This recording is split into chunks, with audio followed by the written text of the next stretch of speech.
ninyo. Itanong mo kay Professor Willie. Galing naman kay Ramil Cabingan ng Magallanes, Cavite, ano po ba ang dapat gawin para mapatawad ka ng sino mang nagawan mo ng offense o pagkakamali?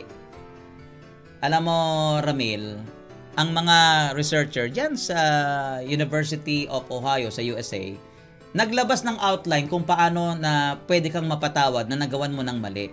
Ito daw ang 6 na pwede mong gawin. Una, yung linya ng pagsasalita mo dapat ay tapat at may pagsisisi. Pangalawa, may paliwanag kung bakit mo nagawa kasi siguro ay hindi mo meron kang hindi alam, ha? Na pinagsisisihan mong hindi mo na sense kaagad, ha? Hindi mo alam nagawa mo. So ngayon pinagsisisihan mo na siya. Kaya lang hindi mo nalaman kaagad 'yun Paano gagawin? Aminin mo na aminin mo na mali ka. Wala nang maraming alibis o palusot. Pang-apat daw, pahayag dapat meron kang ganyan na hindi mo na uulitin ang parehong pagkakamali.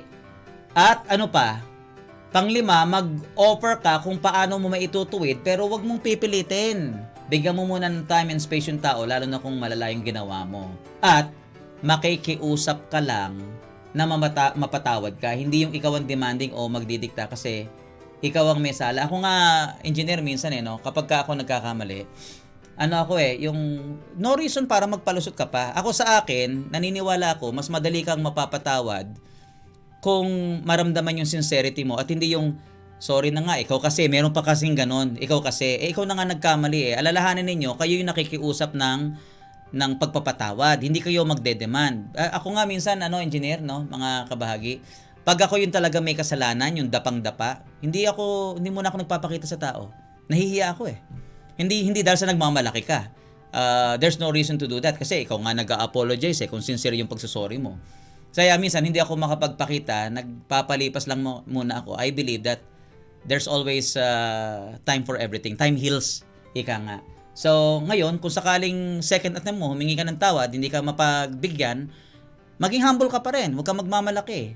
At baka sakaling Diyos naman ang gagawa ng paraan, yan ang magpapatawad sa'yo at gagabayan ka sa susunod na next right thing na dapat mong gawin.